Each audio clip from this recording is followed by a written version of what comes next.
Quando se trata do continente africano, grande parte das pessoas tem uma visão estereotipada do mesmo. Estas preconcepções podem, em grande parte, ser explicadas pela relativa ausência do continente africano nas salas de aulas, deixando aberta nas nossas imaginações para preencher espaço com estereótipos que são reforçados cada vez mais. Este mini documentário buscará ilustrar, através de entrevistas, como a população enxerga o continente africano e as experiências dos professores na sala de aula. Então, por exemplo, muitos acham que cultura africana é só dança e ginga, e vai muito além disso, né? Cultura africana é riquíssima por vários aspectos, linguísticos, econômicos, sociais, né? Econômicos no sentido de produção, de agricultura, de mineração. Então, isso tudo faz parte de um arcabouço cultural, né? Então, eles geralmente os alunos consideram que cultura africana é só o batuque e religiões de matriz africana e reduz muito a isso, né? A dança e reduz muito a isso, quando na verdade é muito mais rico, né? Essa trajetória do continente africano, das suas várias civilizações, dos seus vários povos, né? Das suas várias etnias, é muito diminuído, né? Por esse preconceito que existe na hora que a gente começa a falar sobre o assunto. E aí vocês entenderão por que é um desafio trabalhar o tema África, né, em sala de aula. Para começar, assim, só para vocês entenderem, quando eu coloco, né, África no quadro e pergunto para os alunos, né, o que eles conhecem sobre esse continente, as falas são sempre falas negativas, né? Então eles ressaltam termos como miséria, sujeira, pobreza, AIDS, eles falam também sobre a epidemia de AIDS, né?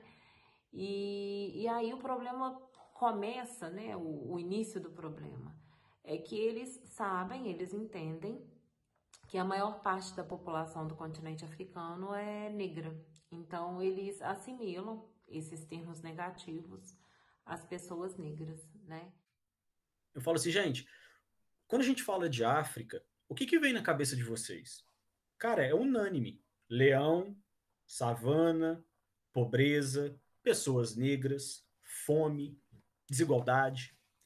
Só coisas negativas associadas à sociedade, né?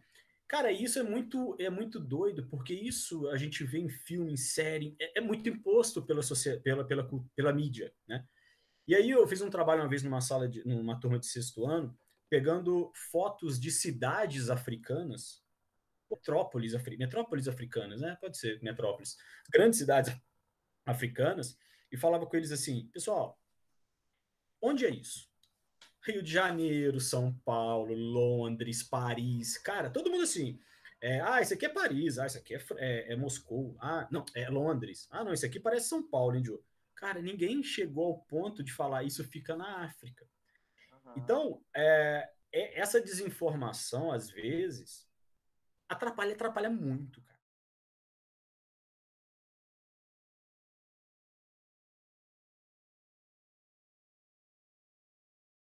Essa demonização de religiões africanas, de práticas culturais africanas, né? Ela é algo que vem desde o período colonial brasileiro, por exemplo, ali por volta do século XV, XVI. A partir do momento que o europeu ele chega na África, o português chega na África, você tem uma imposição muito grande dessa cultura europeia, né? Então, por exemplo, você tinha explicações religiosas, por exemplo, para sustentar a escravidão, né? Então, se eu não me engano, os africanos eram descendentes de Cã, e esse Cã, né, da Bíblia, tem gente que fala que seria Caim, né? Mas se eu não me engano é Cã, que é um personagem da Bíblia que foi castigado por Deus com uma mancha escura na pele, alguma coisa assim, e muitos defendiam que os africanos, pela cor da pele, eles eram descendentes desse clã, né, e que eles eram um povo que deveria pagar pelos seus pecados dos descendentes e por aí vai, né, dos seus antepassados, perdão, e por aí vai. Então, cara, essa demonização do povo africano, ela é antiguíssima. Ela veio a partir do momento que o europeu pisou na África, na América também, na Ásia, por exemplo, o europeu, se sentindo nessa ideia de superioridade, ele vem para trazer a cultura dele. Então, ele vem para trazer o monoteísmo, né, principalmente o cristianismo, ele vem para empregar a cultura europeia, ele vem para empregar as práticas culturais da Europa, né, principalmente os portugueses, por exemplo, desse recorte que a gente está fazendo, e isso vem passando durante os séculos, 15, 16, 17, 18.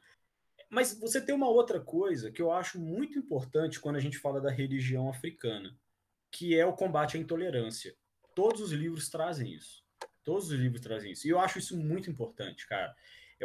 Porque é muito comum, principalmente no ensino fundamental, né, porque é onde vem o conteúdo, quando a gente começa a falar sobre os orixás, ou começa a falar sobre Umbanda e Candomblé, sempre tem um ou outro. Ah, é macumba. Ah, é isso. Ah, é aquilo. E sempre tem um ou outro aluno que é do Candomblé, por exemplo.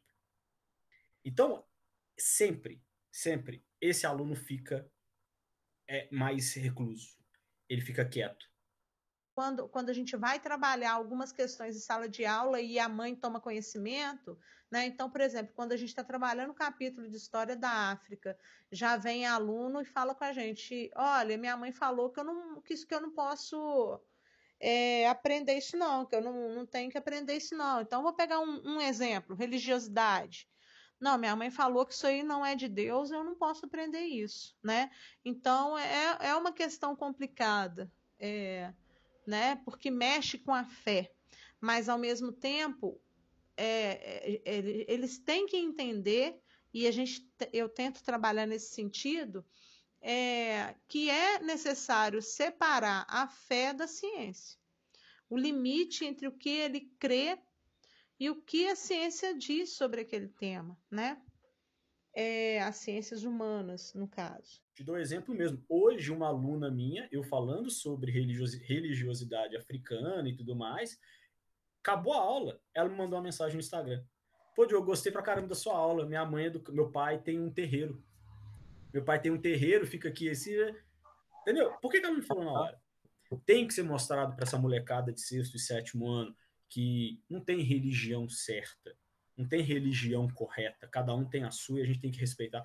Então, isso eu acho muito interessante, cara. Eu acho que não vou dizer que é mais importante, mas eu vou dizer que tem uma importância muito grande com relação a moldar esses jovens, né, que estão, principalmente do ensino fundamental, que começa a ver sobre a África. Lei nº 10.639, de 9 de janeiro de 2003. Artigo 26-A. Nos estabelecimentos de ensino fundamental e médio, oficiais e particulares, torna-se obrigatório o ensino sobre história e cultura afro-brasileira.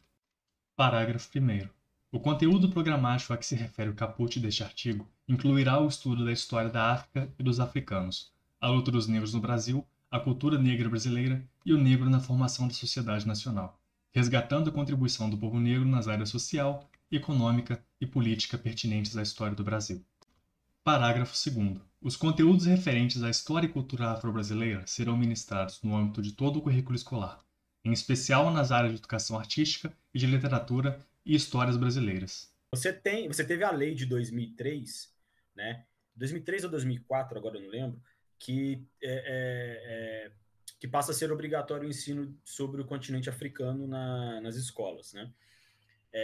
Cara, isso foi fantástico. Foi fantástico, é muito legal. Os materiais que nós temos sobre a África na internet, e livros e tudo mais, fornecidos até pelo governo federal, há um tempo atrás, é muito bom. Agora, temos alguns problemas.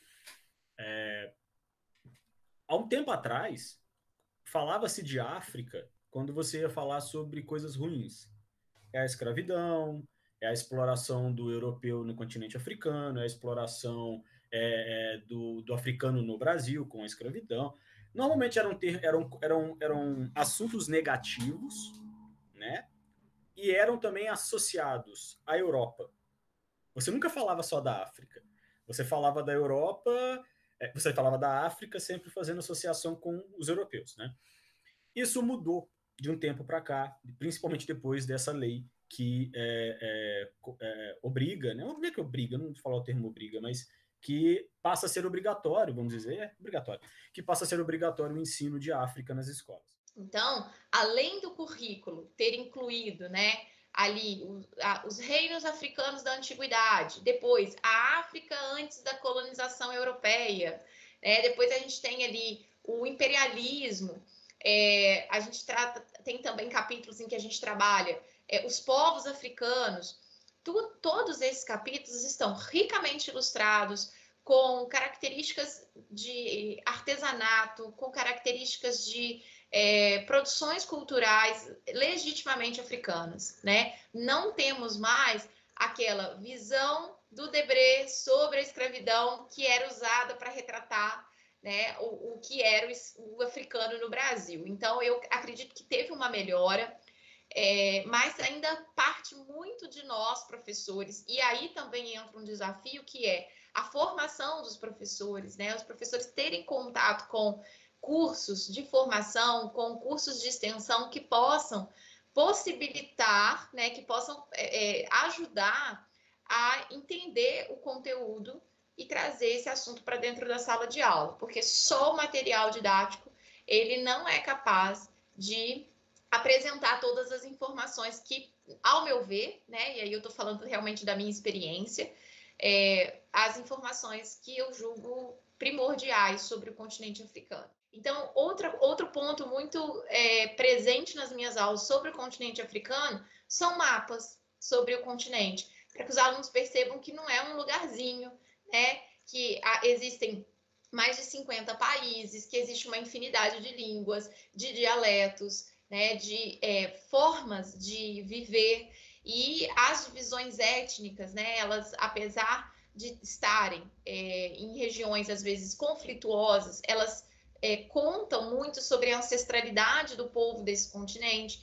Portanto, a gente não resume só ao Egito, né, que os alunos sempre ficam muito curiosos em estudar o Egito e a gente acaba apresentando, né, como uma curiosidade bem grande para eles essa civilização, mas que eles possam descobrir outros reinos que existiram, né? E aqui eu vou citar rápido, né? O reino de Axum, o reino de Gana, do Mali, Songhai, Kush, né? Também, que é uma das partes muito abordadas ali, próximo ao Rio Nilo. Portanto, nós temos uma infinidade, né, de informações, e escolher essas informações faz toda a diferença para que os nossos alunos percebam a riqueza da história do continente africano. Mas eu gostaria muito que os historiadores olhassem também esse lado. Porque quando você nega alguma informação, você mata uma pessoa, você mata uma origem, você mata uma história. E a forma de ser contada.